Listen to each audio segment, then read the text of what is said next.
Hi guys, hope you're doing great. We're going to be looking at the top 5 things I learned in the last couple of years of investing in the stock market, which are of huge, immense value to me, and I'm sure you're going to get something out of this too.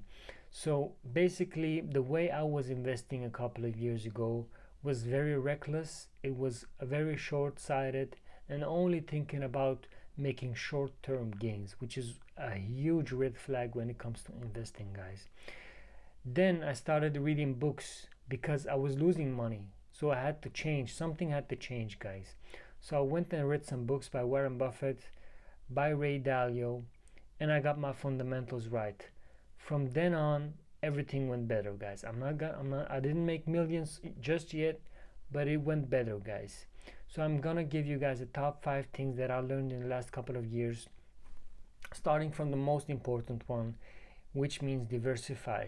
So basically, diversifying doesn't just mean to get into different companies, like for example Coca-Cola, Nvidia, Neo, Alibaba. Doesn't matter, guys. It just doesn't mean getting into different companies. No, it's much more than that, which I didn't understand back in the day.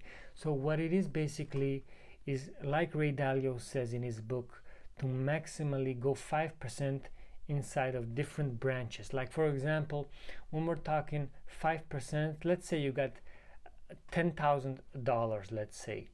This means you're gonna be going $500 into pharmaceutical companies, $500 into entertainment companies, $500 in car companies, and so on, guys. You get the point.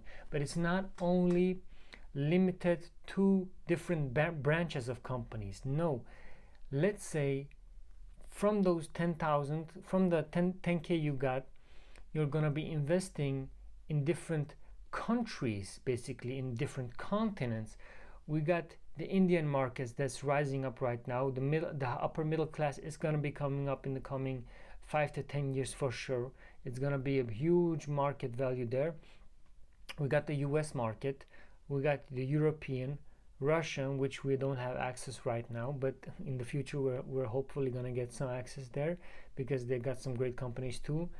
Then we got the Asian markets. So it's not only that you're going to be investing in just one type of company or just different companies in just one country. Like, it's wrong. All right, let's say you diversified in a couple of companies. Let's say you diversified in Coca-Cola, Tesla, Ford, Rivian, Nvidia. Doesn't matter, guys. They are all companies that are located in the US, headquarters, US based companies on the US stock exchange. Now, is this a good thing? I'd say you are diversified, but it's just one dimensionally diversified. Why? Because when something happens to the US and it's only US specific, all your companies are going to get affected heavily. That's why you also got to diversify to other continents, to other places.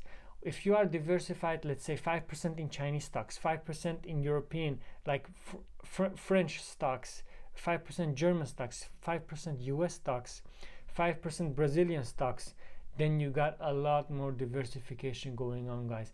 And inside that 5%, guys, you're gonna be diversifying into entertainment business, into medical, pharmaceutical. Doesn't matter, guys. You get the point right now.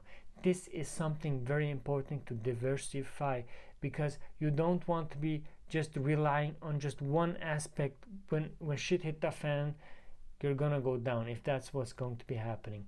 So basically, diversify, guys.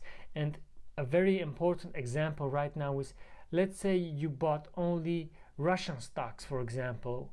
Well, say bye-bye to the price of your Russian stocks, because look at what's happening right now with Russia and the US and the Ukraine situation. But let's say you didn't buy Russian stocks, you bought only Chinese stocks. You went all in China. You are the biggest fan of the CCP. You bought Neo, you bought Alibaba, you bought all those Chinese companies, guys. Well, granted, they are listed on the S&P 5. They are listed in the Nasdaq, they are listed in the New York Stock Exchange, but there's a big possibility there that they will be delisted, guys. there's a chance that they will be delisted, and it's a vulnerable market, especially because of the tensions right now rising with Taiwan and the US, the trade wars going on, sleepy Joe Biden that can't govern a country. There's just so much tension, so much going on. So if you even were to invest diversified into the Chinese companies, let's say entertainment, car businesses, it will still all drop down very hard because of the you just going inside of one country instead of diversifying into different countries, different continents, guys.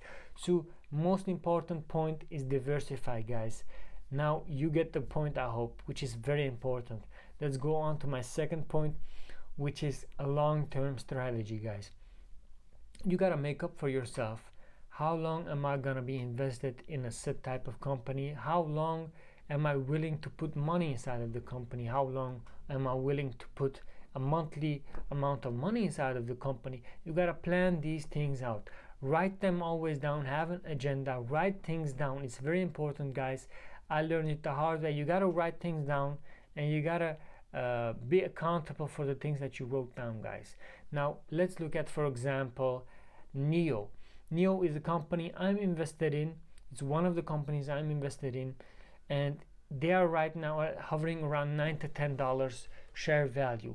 Is it a fair value? It's definitely not a fair value because the company is worth a lot more right now. Like for example, 2 years ago they had around $59, $60 share value, and they weren't even half what the company is right now. So it's definitely undervalued for NIO right now. I myself, I'm willing to invest more into NIO because I believe in NIO. I believe in what they represent and what kind of value they can give for the future. I am going into NIO with a 10-year plan, around an average of 10 years, guys. I do believe that NIO is a company that will follow up just in the footsteps of Tesla. It will be a world brand, and it's going to be taking over a lot of countries in the future. Now the share price right now is around $9 to $10, and it's important to have a long-term vision, because if you don't have a long-term vision, you're going to be one of those guys that's just going to be selling, because they're going to shoot into panic and they're going to say, oh, what's happening with my money? I'm losing tens of thousands here right now. I'm just going to be selling. I'm just going to cut my losses.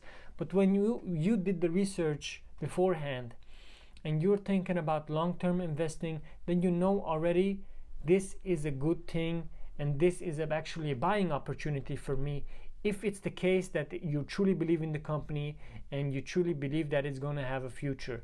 Now when it comes to NIO, there are a lot of factors. For example, delisting, US China tension, war. So it's another subject on its own when it comes to NIO, but you guys get the point. You got to have a long-term vision when it comes to investing. Now let's look at the third point, which is invest in companies you understand. I understand automotive. I've worked for years in the automotive branch. I worked for a lot of different German car brands, car manufacturers, in a lot of facilities. I know them very well. I'm a car enthusiast since I was a little kid, which means I am the perfect guy to look at the car manufacturers, look at their stock prices.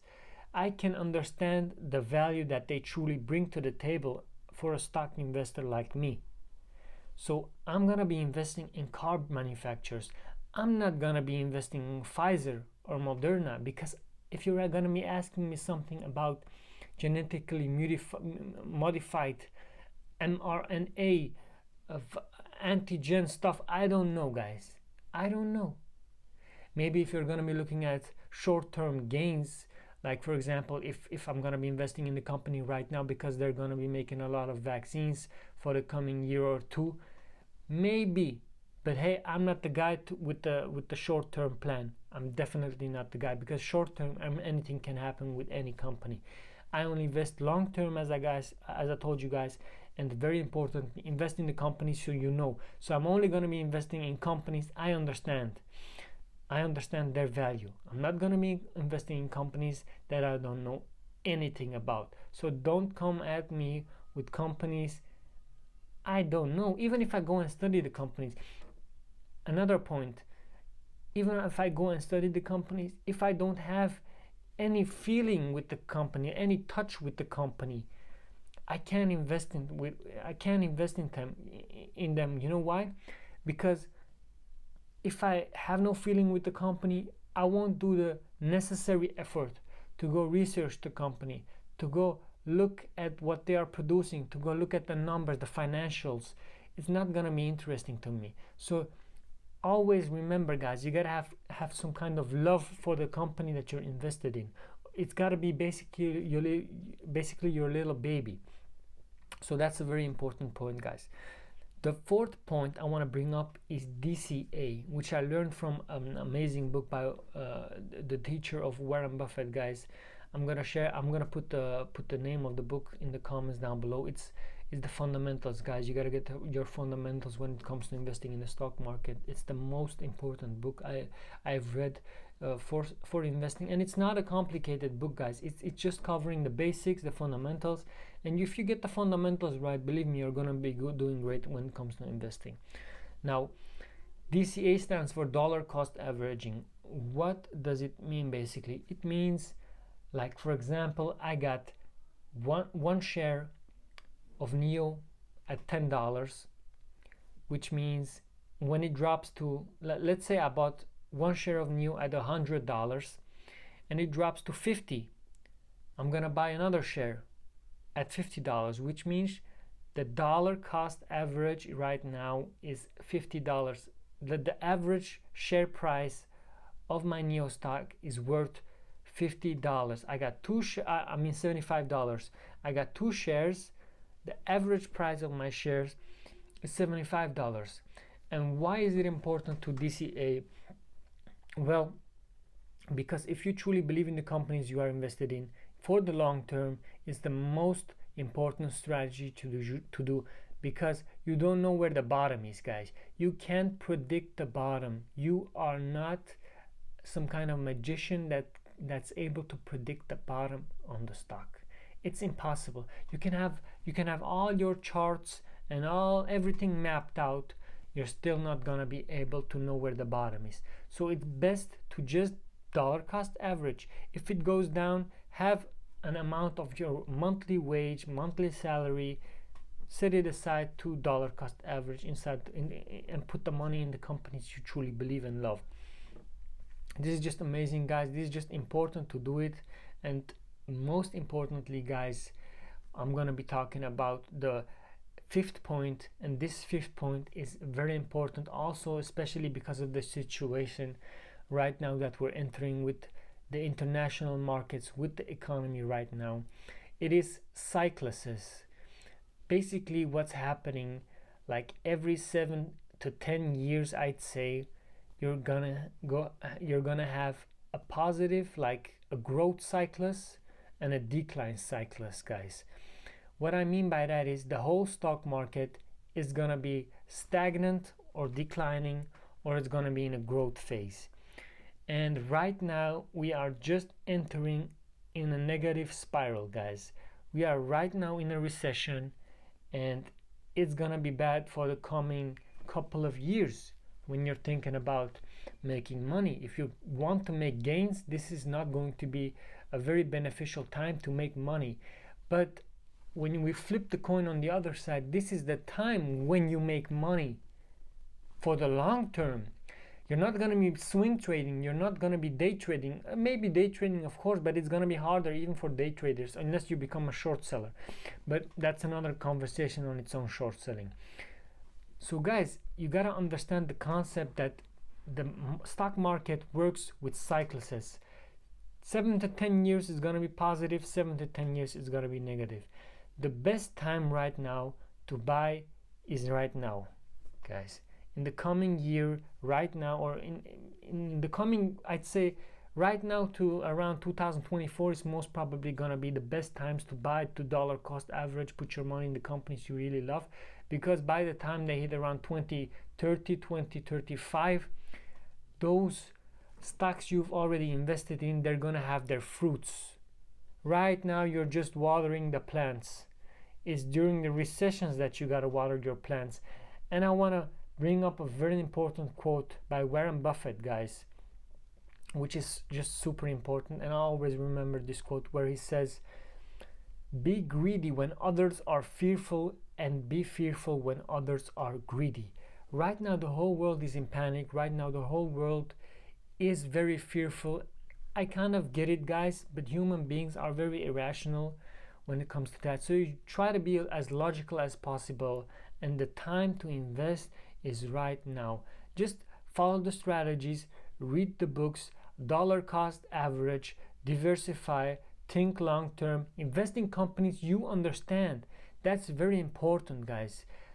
Follow through, guys. Make a plan, write everything down, and I see you guys on the other side making money in a couple of years, hopefully. I hope you guys enjoyed the video. These are some very important points for me personally. I try to keep myself accountable to these points, because when you write them down, you always have something to remind yourself, like, this is what I gotta do. It works with me. I hope it works with you guys too. And guys, I hope you enjoyed these 5 points I just made, which were very important for me. I hope they help you guys out. I'm gonna see you guys in the next one. Don't forget to like, sub, comment down below. I'll see you guys. Ciao, ciao.